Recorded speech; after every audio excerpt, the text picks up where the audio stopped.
Have you ever wondered how history whispers its secrets to the present? In the quaint town of Harmony, a hushed whisper floats on the breeze, a tale of a mysterious mansion, untouched by time. This grand edifice, standing tall yet secluded, has been the town's enigma for decades, its history concealed under layers of dust and time. In the heart of Harmony, a group of teenagers, with spirits as wild as their dreams, decide to delve into the mansion's forgotten lore. Among them, Emily, a beacon of curiosity and bravery, leads the pack. With hearts pounding like drums and eyes gleaming with the thrill of adventure, they gather under the moonlit sky, their resolve hardened by the allure of the unknown. The mansion, a silent sentinel of the past, beckons them, its darkened windows and towering structure a challenge to their courage. And so, armed with nothing but their curiosity and a flashlight, they stepped into the mansion. As they ventured deeper into the mansion, they discovered something unexpected. A hidden diary, aged and weather-worn, lay tucked away in a secret compartment of an old wooden desk. Emily's fingers gingerly traced the faded letters embossed on the cover. Edward. As they turned the brittle pages, the air stilled, and the faint scent of ink and parchment filled their senses. Each word, each sentence unfolded a tale of a time long past, a tale of love and tragedy. The diary spoke of Edward, the mansion's former owner, a man of wealth and stature. Isabella was not of Edward's world. She was a woman of humble beginnings, a stark contrast to Edward's affluent background. Their love story was a testament to the old adage that love knows no boundaries, no class, no wealth.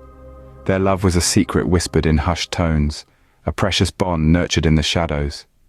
They dreamt of a world where they could love freely, without the constraints of their disparate backgrounds. A world where they could run away together, to escape the judgment and expectations of society. However, their dreams were shattered abruptly. The diary revealed a dark turn of events, a fatal confrontation led by Edward's jealous brother. An accident that stripped Isabella's life away and left Edward shattered in its wake. Edward's entries became a heart-rending confession of guilt and regret. He blamed himself for Isabella's death, the weight of his guilt pushing him into a life of isolation within the mansion's walls. Every ink-stained page of the diary echoed Edward's pain and longing. The last entry was a heart-wrenching goodbye to Isabella and a promise to live in solitude. As they closed the diary, they felt a strange connection to the past, to Edward and Isabella, their love story resonating within their young hearts. As the pages turned, the past seemed to come alive. Edward's diary, filled with the inky etchings of his heartache and love, began to resonate deeply with Emily and her friends. The musty scent of the old pages wafted through the air as they read, mixing with the palpable sense of history that hung heavy in the mansion. In the diary, Edward's words painted vivid pictures of his love for Isabella, a love that defied societal norms and expectations. Their story, etched in the annals of time, began to echo in the lives of the teenagers. Each of them found traces of Edward and Isabella's tale in their own experiences. Emily, with her rebellious spirit, saw herself in Edward, who dared to love beyond the confines of his station. And in Isabella, they saw their own yearnings for something more, something beyond the small town of Harmony. As they delved deeper into the diary, the line between the past and the present began to blur. Edward's remorseful words of losing Isabella in a tragic accident echoed in their hearts. His guilt, his grief, his longing for forgiveness. It all felt so familiar, so real. Each of them had their own regrets, their own sorrows. Edward's story was a tragic reminder that they too were vulnerable to the same mistakes, the same heartaches. The diary was more than just an old book. It was a mirror reflecting their own fears, their own dreams, their own loves. It was as if the echoes of the past were reverberating in their present. The faded ink on the yellowed pages seemed to pulsate with life, with lessons from a bygone era that still held relevance today. And so Edward's diary became more than just a relic of the past. It became a lens through which they could view their own lives, their own choices. It made them question, reflect, and most importantly, learn. The diary was not just a gateway into the past, but a mirror reflecting their own lives. The mansion held more secrets than they had initially thought, As Emily and her friends delved deeper into the diary's heart-wrenching entries, they felt a chill creep up their spines. The air in the room grew denser, the silence louder, as if the mansion itself was listening, waiting. They began to realize the mansion wasn't just an abandoned relic. It was a vessel carrying the unfulfilled promises and shattered dreams of Edward and Isabella.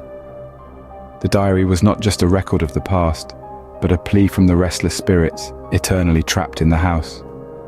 A plea for closure, for forgiveness, for the love that was snatched away so cruelly.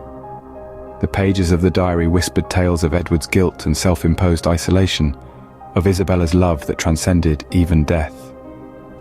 The mansion, it seemed, was not just haunted by the memories of the past, but by the spirits of Edward and Isabella themselves, forever locked in their tragic love story.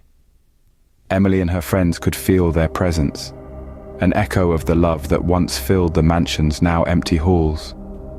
They could sense Edward's despair, Isabella's longing, their eternal search for the peace that eluded them in life. It was as if the mansion itself was yearning to release these spirits from their torment. But how could they help? How could they grant these lingering souls the closure they so desperately sought? Could they, mere teenagers, dare to meddle in the affairs of the supernatural? Could they confront these spirits, not with fear, but with understanding, with compassion? Yet, they couldn't ignore the uncanny parallels between Edward and Isabella's life and their own.